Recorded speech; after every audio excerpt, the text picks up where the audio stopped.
all of our viewers and listeners today. Welcome, Trish Guise. Trish, you are the founder and CEO of the High Conflict Divorce Strategist. So that's not the name of your company. The name of your company is actually Trish Guise, but you are a high conflict divorce strategist. So I know that this is going to be a really powerful episode for anybody that has gone through divorce, anybody that is thinking about leaving a partner, an abusive partner. And, you know, there's so many things to unpack here today, Trish. So I'm really thankful that you're here with us today, that you're part of the 100 Woman of Inspiration book, which we're going to be releasing in September. I mean, I can't wait. Yes, so again, more ways to amplify your voice, your story, reach women that really need to hear your message. So welcome, Trish. Thank you. Thank you for having me. It's a great opportunity to start to speak about this topic, because for too long we've been quiet and stayed small, and it just compounds the problem. So, you know, when I'm asked why I do what I do, I say there's a little bit of a story behind why I started what I'm doing and why I'm so passionate, what fuels me up, what gets me out of bed in the morning. But Trish, why did you decide to focus and channel your entire being and your business towards being a high conflict divorce strategist? Maybe you can share a little bit, wherever you want to start your story. Let's dig in. Sure. Yeah, I myself went through what I didn't know at the time was high conflict divorce. I thought every divorce was like that. I thought I did everything I could to try and make it as amicable as possible. You know, I, like many others, I'm not a huge fan of conflict, but I'm also a fierce mama bear, and did everything I could to protect our children. And worked through just a whole host of different lawyers, parent coordinators, judges, the whole bit. And we finally settled everything, so I thought. And a few years later, I was blindsided. Children were, I think, 14 and 15 at the time. And my ex-husband decided that was the best time to not return the children to me, and to file a claim, not for custody per se, but to essentially terminate my parenting time, and dragged that through the system for 3 years, and did everything in his power to, and I quote, to make sure I became broke, homeless, and without the children. And, you know, going through the whole process was devastating, to say the least. I prided myself in being a really tough woman, strong, you know, get through adversity, but it literally decimated me. And I had a huge support system in my family. And I always thought about the poor families out there who don't have that support system, because we rely on the legal system thinking our lawyer is my best advocate, or the judge will see the injustice of this. And the system is not set up for that.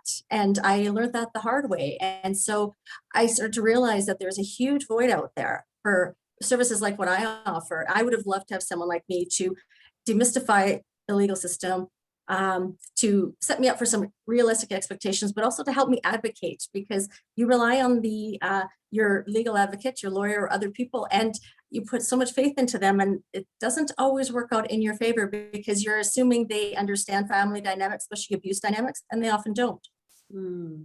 Really interesting. Now, I want to dive into a whole bunch of these areas. Number one, let's go back. I know that you had said that for 25 years, you were living this narcissistic abuse for 25 years.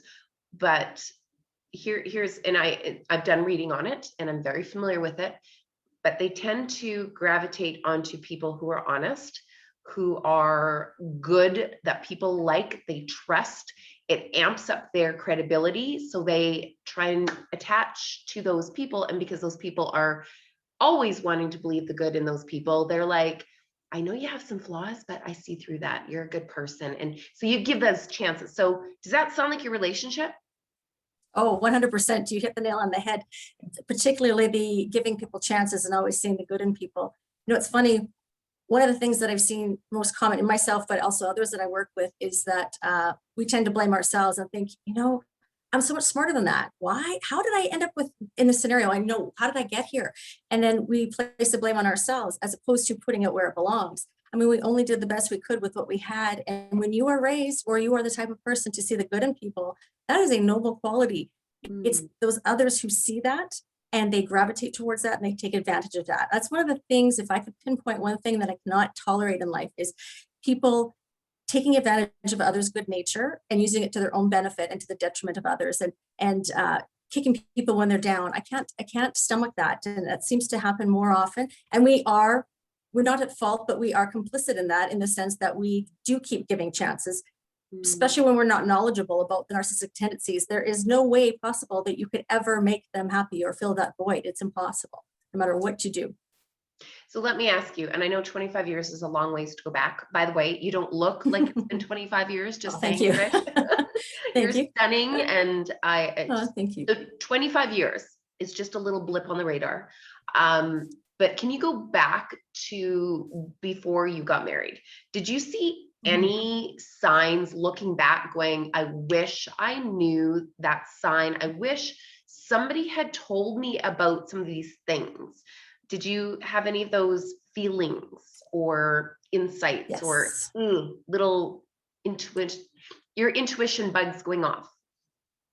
It's interesting you mentioned that, because, I'm a big believer in following your intuition. And I don't think we do a good enough job in raising our children, to particularly women probably, in harnessing that and understanding what our intuition is telling us, or not even understanding, but just listening to it. You don't even need to understand, just walk away.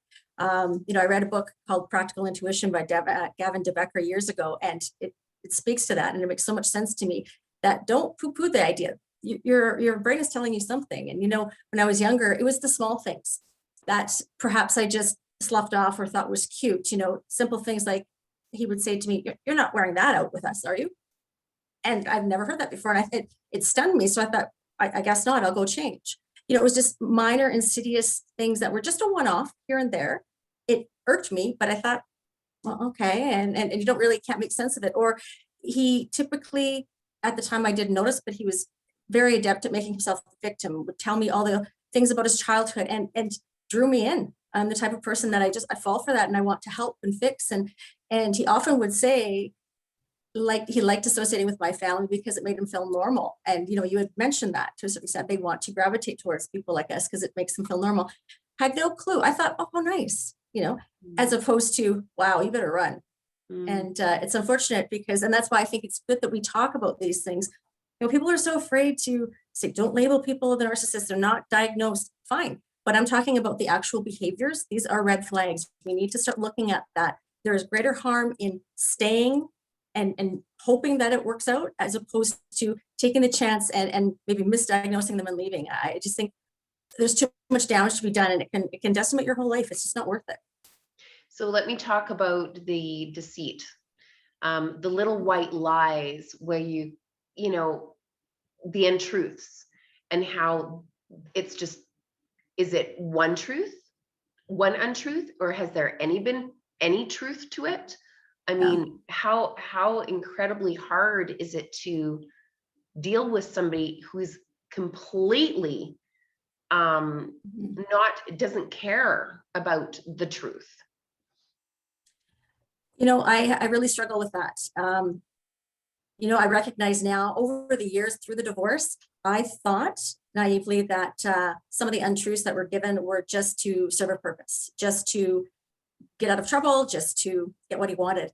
I recognize now that there's no such thing as truth with these types of people. They don't know truth. They learned at a very young age, in order to get their needs fulfilled, that they had to say whatever they needed to say. And that is their truth. I often wondered, does he know he's lying?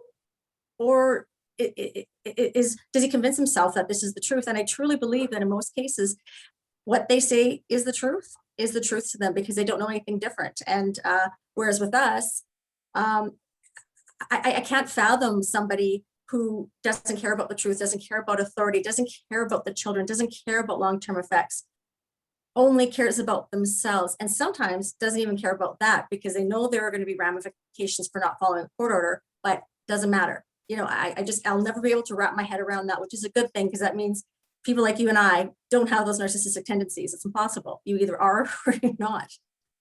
And so, it's interesting that you say it doesn't register, because there's no empathy. So what is really, really, incredibly challenging and actually dangerous with these individuals is that they don't care what they do. They don't care how it destroys you, your family. They actually really celebrate when things are not working well for you, which is completely whacked out, but that's what it is, right? Did you find that that was, when you left, did it get worse? Or, you know, when you made that decision to leave, let's talk about that. When you made that decision to leave, was there a defining moment that you're like, I'm out? Yes, when I was attacked. He physically attacked me and I thought, that's it. That's where I draw the line. And it took me a while to actually physically leave because of the terror. And of course, they're very adept at, he was at least, pulling me back in and playing the sweet, understanding, remorseful individual, and won't happen again. You know, the typical, the cycle. But never having experienced abuse, I mean, you can know it logically, but to actually see yourself in a situation and think that's exactly what's happening, it just doesn't compute. There were some nagging things where, you know, he would want to spend alone time with me and have a chat, and I refused because, of course, my father, being as smart as he is, and made sure that I was never alone with him, because God only knows what person's capable of, and there was no need for that. But it ebbed and flowed. You know, there were times where it was almost like he was bipolar, in the sense that so sweet and caring, and I think, what's going on? And then I think, oh, okay, we're getting through this. And then, at least, you know, when I least expected it, would nail me. And then I started to finally realize that's a pattern. You know, get my guard down. He would be sweet and nice and cooperative. Hey, I'll do anything for you. Trying to be a good parent, a good ex-spouse. We don't need lawyers, that kind of thing. Let's do this cooperatively. And as soon as I let my guard down, that's when he would nail me. And it happened every single time. And I thought I could prevent that, or at least prepare, but I couldn't, because it took me so long to realize that was the pattern. And by then, the damage from the abuse had already seeped its way into my subconscious. And, you know, it's very difficult to keep your head on straight when that insidious nature of that narcissistic behavior takes hold of you. Now, does the term walking on eggshells mean anything to you at all? Just curious. Oh boy. Yeah. Does it ever, you know, if that's, that was probably my life. Well, actually, to be honest, it was my life now when I look back, even when we were together. You know, because even my children find it too, that it's one of these people that he doesn't have to say much, and he doesn't. You see it on his face. You see their expression, even just the way his eyebrows move. And it's interesting, because what I've discovered is I've become, and so have my children, very attuned to not only his, but everybody else's facial expressions, demeanor, so much so that it becomes a bit of a problem and we have to dial it back. But we have learned, and this is very common in narcissistic situations, where in order to survive, you need to be very attuned to what's going on. You may not understand what is causing that, but the automatic assumption it's something you've done, and you had better behave appropriately. Otherwise, you may feel the wrath. And, you know, the interesting thing is my ex-husband was never, I mean, yes, he attacked me at one time, but before that, I would never, ever have described him as abusive or physical or aggressive. He was, you know, people used to always say, we were in Jamaica on our honeymoon, and twice people had said, you know what, you look like a priest. You're just so calm and, you know, unassuming. And that's the way he was. And that was the difficulty going through the divorce. When the abuse was happening, even the legal system wouldn't believe it, because he was so adept at either playing the victim or being the nice guy. Couldn't fathom that a nice guy like that would ever do something like that. That's really interesting. I find that is the hardest thing in the entire world, is that when you leave an abusive relationship, you think that you're on your way to rebuilding, but that is probably one of the hardest times, because people don't get, it doesn't stop for you. It's like control. And so now you're not married to them anymore, but they still will control you, and they will control you in the legal system, which you and I have had many conversations. We're going to have many more, just saying, because there's an issue with the legal system and with the courts. It's a haven for bullies. Nobody holds them accountable, Yes. and they rule the house. What is your experience? You know, Very much that, and I find it's a whole host of problems. First of all, there isn't a unified court system.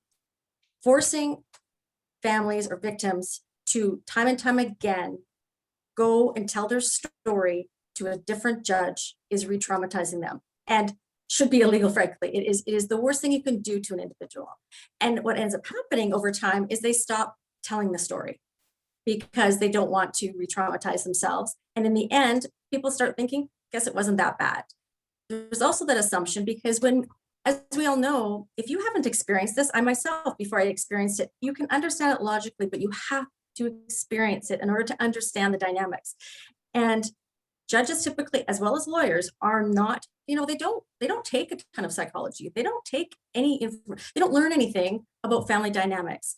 And as smart as you are and educated in the law, it's going to stop being so much about the law. And there has to be more understanding of family dynamics, because what ends up happening is victims get traumatized again by being lumped into this category of high conflict. Why can't you both get your acts together? Why can't you both just cooperate for the children's sake? And that is so traumatizing. Or being called vindictive. I myself was called vindictive because I was trying to protect my children. That is so traumatizing. You go to court as a very last resort, and this assumption that people have that, even with the new Divorce Act saying we need to do alternate dispute resolution. No kidding. People have been doing that for years. But the reason why we're in court is because that doesn't work with high conflict individuals and narcissists. And we are at the end of our rope. We are almost broke, but more importantly, we are desperate to protect our children. And we come in front of you and you admonish us for being there. That's the first thing out of your mouth I have a problem with. And then it just goes from there. And, I've in my case, the judge had ruled that for 10 years, our situation was rife with parental alienation. She actually used that term, even though with our Voice of a Child report, that term was not used. She talked around that issue, which was fine.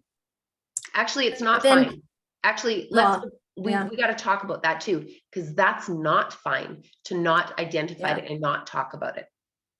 Anyways, you're right. I have this. And I'm glad you mentioned that, because I have this tendency at times to invalidate. I'm big about validation, but I tend to invalidate my own situation because it's my defense mechanism, frankly. And I even with my clients, I mentioned that I'm not infallible, and that makes us real. I'm not one of these people that says, you follow my program, you will win, it'll be great. I just keep saying, honestly, I liken myself to a tornado warning. I can't prevent the tornado from coming, but I can tell you how to at least shore up your house. So when you come up from the basement, you at least have something to work with so that you're not completely obliterated. And that's what it's like. People need to be real about what it's really like. And you're right. Start calling it for what it is. Parental alienation, you can call it whatever you want, but the behavior is abuse. I've actually just started calling it abuse because it truly, truly is. I've seen it with my own children and other children. The long-term effects, and if you don't catch it early, God help you, because the long-term effects in terms of suicide ideation, self-harming, guilt feelings, their future relationships, the relationships of their families, the list is endless. And I'm tired of people sweeping it under the rug. And, the problem is too, is that people like us have gone through it. I've always wondered, there's millions of people like us, and why don't we hear about it? It's because a lot of people, the last thing they want to do at the end of the day is talk about it, because people don't believe them, and who's going to help them? And sometimes at the end of the journey, they're just exhausted. They just have to find a way to move on. And it doesn't help when judges, lawyers, and the system don't look at the effects of their decisions. Doctors, they have a consortium after, again, there's a death. They learn as a group as to what happened, not as a punitive measure, but to determine what went wrong so we don't repeat that behavior. Judges do not do that. And that's perhaps what we should be doing, to look at, okay, so I'd ruled in this case, a couple of months later, somebody killed your child. Or perhaps let's look at to see if the family is recovering from the parental alienation. There's none of that. And there's not even talk of that. It blows my mind. Well, I think that you mentioned something. Let's go back to, by the way, thank you for, I have to share, I am going through this right now. Like, it is happened to me. This is January 6th. And I'm like, it feels like a bad nightmare. After 14 years where I've left with a 7-month-old baby, that alienation, those slow little seeds have happened. And it's like like, honestly, I'm holding back, kind of like, I'm not crying right now, but it is so real. It's so hard. And nobody seems to be able to have the balls to stand up to the courts, to stand up to the legal system, to their, what I call a sandbox of psychologists and lawyers that just go in the sandbox. The judges don't have the knowledge of background, like you said, they absolutely do not. And if you look at most of their bios, they have no experience with family, no experience in family courts, and they're judges like mine that are ruling on a very severe high conflict divorce where you actually need to have that knowledge. Not saying they're not knowledgeable, but they don't have knowledge in that area, and they're not being held accountable. And that is going to, I see it happening more and more and more, and I'm just hoping that people are going to start speaking up about it. So thank you for shining the light on this, because you are bang on. And it is like, literally, if we could do a spreadsheet and poll, you know, like 100,000 people who have experienced it, I guarantee it would be like so accurate. And I think maybe that's what needs to happen, right? Because people are exhausted. They don't want to relive it. They've been traumatized for years. Nobody's listening to them. And it's destroyed lives and kids. And so, man, so let me ask you something. How did you get through this? How did you work yourself through this? Because I just want to go back to a couple things, because we have listeners here that are, you know, leaving relationships, and there's lots of reasons to leave relationships. It's not all, you know, maybe they fell out of love, or maybe they just have different interests. I mean, you know, there's a million relationships that go their separate ways and have really great divorces and relationships, and that's amazing. But for those lucky ones like us that don't have a choice, how do you get through all of that chaos and keep your head up and keep going? Like, how did you do it?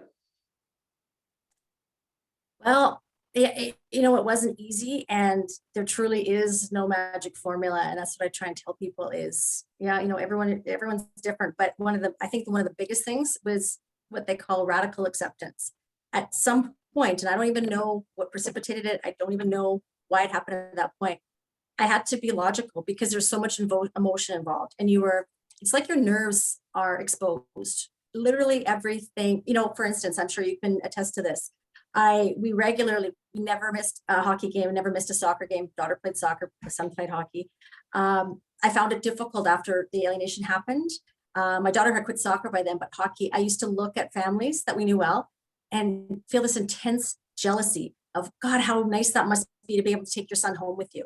And I thought to myself, it's like being in an alternate universe. How did I get here? The mother of this child, who I've devoted myself to these children, now I've been erased. And that was tough. Like, there were some days where, frankly, you know, to be honest, I couldn't get off the couch.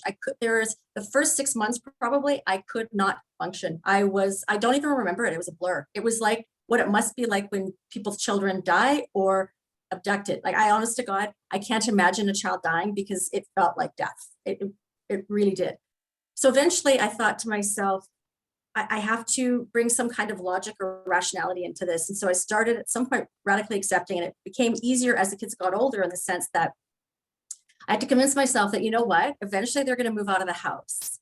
And I had to train myself to think of that sort of what it's like right now is, you know, I joked a little bit, because that's how I cope, is that, well, hey, at least I won't go through the empty nest syndrome like everybody else will when their kids are 18, right? It sounds ridiculous, but I had to play those games with myself to try and get myself to not go crazy. Because that's when I also started to think, I've got to, you know, coincidentally, this happened just at the time where I was ready to go back into the work world and kind of, you know, decide again, did I want to go back to my old life, working life, or do something else? And I had to put that aside, but then I revisited that, because I thought, regardless of what happens, I got a lot of therapy too, in figuring out, you know what, as much as this is crushing, I need to still make a life for myself. I still want to be happy. And, you know, it helped having my family around me, that there was a lot of distractions that I had to compartmentalize. There were times where I was a mess, and other times where I deserved to be happy. It was okay to laugh. It was okay to go travel. It was okay to do these things. And to be fair, what did help too is I did get to see my children. They did not eventually they still hadn't slept over, but through the help of our parent coordinator, we essentially forced my ex-husband to allow the children to come during their time. That helped, but it was sometimes, honestly, people are not going to believe this, but it was easier sometimes not seeing them. The back and forth was like ripping my heart out. Having them leave was terrible. Talking to them was terrible. You wanted to so badly, but then it just reminded you of what you don't have. Mm. And I can relate.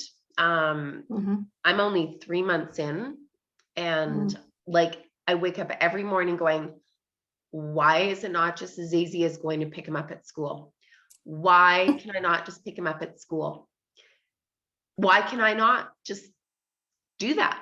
And because it's in the court system, and because they're controlled so heavily by the abuser, they have this loyalty and they don't make that happen. So when those arrangements happen, it's catastrophic because they don't treat you well. And even I just feel so sad because you know in their heart that they know that they love you, you love them, but they're not able to show it. And so what kind of have your kids been through? You talk about yourself going through therapy. Let's talk about that first, because I want to talk about, for the listeners that are listening, and I'm going through this right now. So this is all my wheelhouse, right? About how to take care of yourself, how to keep the proper mindset, how to, like try and navigate through the storm, keeping your best self, so that when you come out of that storm and not losing that positive, that they will see your whole self as a much stronger individual, and they will be supported by that, right? Not that I don't want to lose ever in this situation, right? Like it's just, you want to become such a stronger person out of it. And how did you do that did you do the support? You talk about therapy. So what kind of therapy? Because I know there's all types and it's not all created equal. And I've heard varied stories on that. So maybe you can share a little bit of it. And then I also want to say, I want your insight onto, number one, what kind of therapy helped support you? And number two, were you nervous that they would use that against you?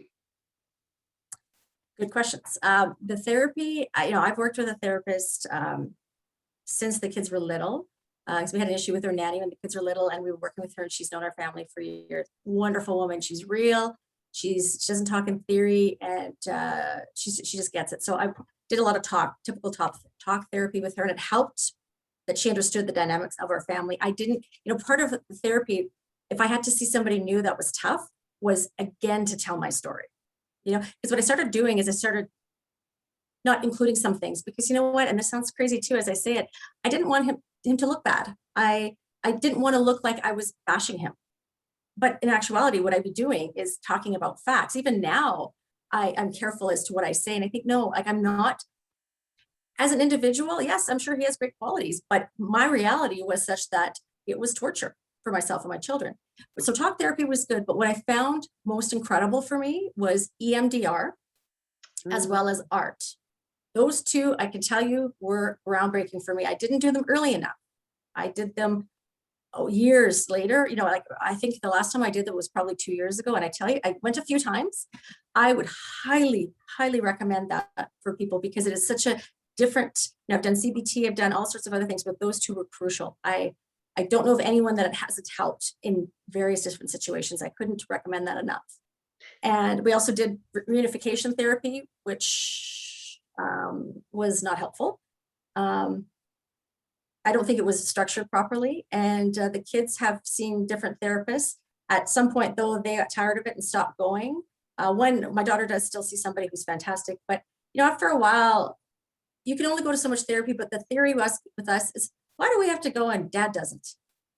It's not that dad didn't. Dad didn't think there's anything wrong, so he doesn't go. And you start thinking, I'm getting tired of this, where I'm doing all the changing and he's not. And no, sometimes you can do all the changing and it doesn't do a damn bit of good if they're not going to do anything. But it does do a bit of good, because it, as you're saying, it shores you up so that you don't just lay down and die. There's still so much life ahead of you, that not only for your child, but honestly, almost more importantly for yourself, You deserve, even more so than most people, to have a life. You've had so much of it ripped from you. You owe it to yourself to get whatever help you can. And even if that means you put aside the legal fight for a while, that is what you do. And I had to do that for a while too, to keep my head above water, because it's a scary, scary, the thoughts that go through your head. You can't even think straight, and you need to think straight. Mm. You know, I just had a conversation yesterday about EMDR, and I'm like, if it is that effective, and another person, she brought her kids to the EMDR, and, you know, 5 sessions at $200 versus 20 sessions at $800 is what the courts order. Why on earth are the courts not including that as a tool for parents? Like, it is baffling me. And so all I see happening is a sandbox with the same players, the same tools that are ineffective, and the judges just don't get it.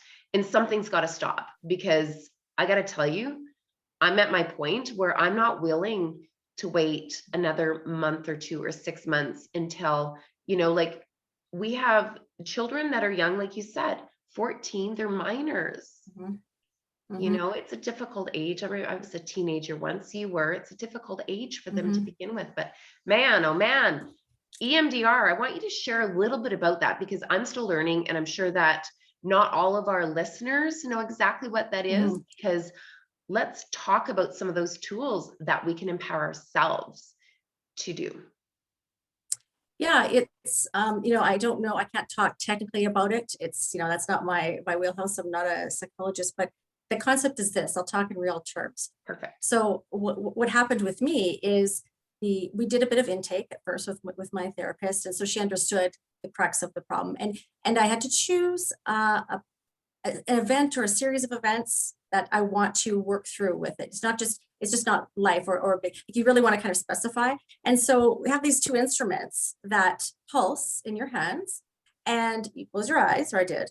And she takes you through, asks you questions, and essentially you put your mind in that place of a situation you want to work through. Let's say it's a traumatic event. Let's say it was when you were attacked, say, or for me, it was when I read that email sent to me by my ex-husband saying, guess what? You've seen the kids for the last time. Even to this day, it could be traumatizing, but now I talk about it like it's somebody else's life. And some people think that's a coping mechanism, but no, it is because of EMDR and art. And, you know, the brain is an interesting thing. So it pulses back and forth from your left to your right, left to your right, as you're talking and thinking about these scenarios. And what it does is and like, keep in mind, I'm not talking, this is layman's terms.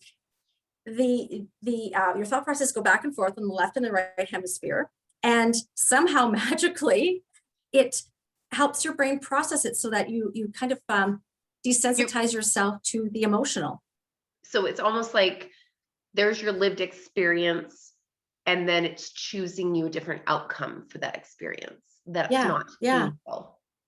That's not painful, exactly. And I found art was like that too, where it's a different process. You know, you're doing a little bit more visualization. There's nothing in your hands at the time, but it's, in essence, what I find it to be is it is a method to gain control back. So with art, I found it was great because she would have me go back to the scenario. If you could go back to the scenario and not just talk about, but visualize yourself handling that situation differently in the way that you would want to. And you know, the brain's a funny thing.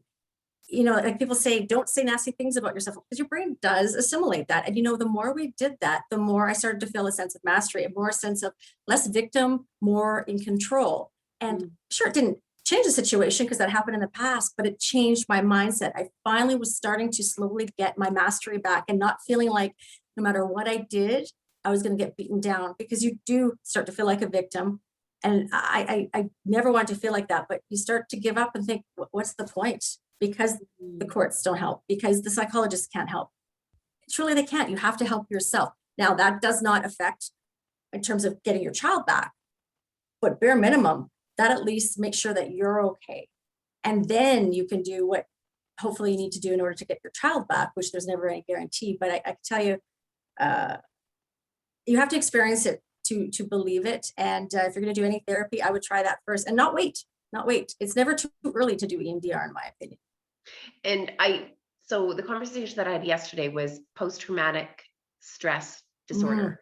Mm-hmm. And, you don't need to be diagnosed for this. If you've had a tragedy, it's worthwhile investigating. And so I just knew about this yesterday. I just heard about it. So it's really interesting that you say the number one thing that you would recommend is this EMDR. And so yes, I am definitely on your same page. Look after yourself, put your own oxygen mask on first, so that you can help support your family and really continue to fight for your kids, because you're not going to do them any good if you're not whole and strong and doing well yourself. So that's awesome. And I'm so glad that you touched on that today, because I think that for people listening, there's a big sense of hopelessness, especially when there's a lot of things out of your control. And it seems like if you don't have endless buckets of money, you're not in control. Right. And the situation, one thing that I did learn is I talked to a few people that were quite wealthy. And you're right in the sense that if you don't have buckets of money, it's almost impossible. But you want to know something? It's just sad. Even if you have buckets of money, it's impossible. The results are exactly the same. I'm recognizing that unless you are very adept at narcissistic tendencies, sometimes it seems like you don't have a hope in hell, because the money you just will spend more. That's all. I know quite a few individuals who have spent a fortune. Results are the same, because it's hard to fight crazy. It's hard to fight. These people are so adept at. So what happens is the abuse happens. So people like ourselves take it. We try and fight it. And by the time we get to court, we're a shell of ourselves, and it's hard to keep the emotions in check. And I find if you're emotional, you're seen as a little unstable. If you're not so emotional, people think, oh, it can't be that bad. But we tend not to come across as well in court, whereas the narcissistic or the high conflict person shows very well in court, because they're in control and they have got you to this point and they've pushed you over the edge, and now they just sit back and watch the fruit of their labor. And that's what you're talking about judges not understanding that dynamic. It happens time and time and time again.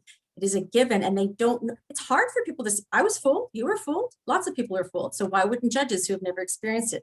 And that's the problem, is that with that, but also lawyers, because from the very get-go, when you see your lawyer, you need to have someone that advocates and validates your scenario and knows what to advocate for, and not to just give in, split the difference, because I find that's what a lot happens. People like us are told, because we're the reasonable ones, we're expected to be reasonable. But reasonable does not protect your child from abuse at all. No. And my favorite comment is, why can't you just both get along? Why can't you both just let it go? I'm like, nails on a chalkboard for me. It really it offends me deeply when I hear situations like that. Like, I am so offended. Don't put me in that category, please. So Trish, I'm really thankful that we've had the opportunity. We've unpacked a lot. I know there's going to be more conversations. And it all started with, so why are you now a expert in high conflict divorce and a strategist? It's because you've lived the experience.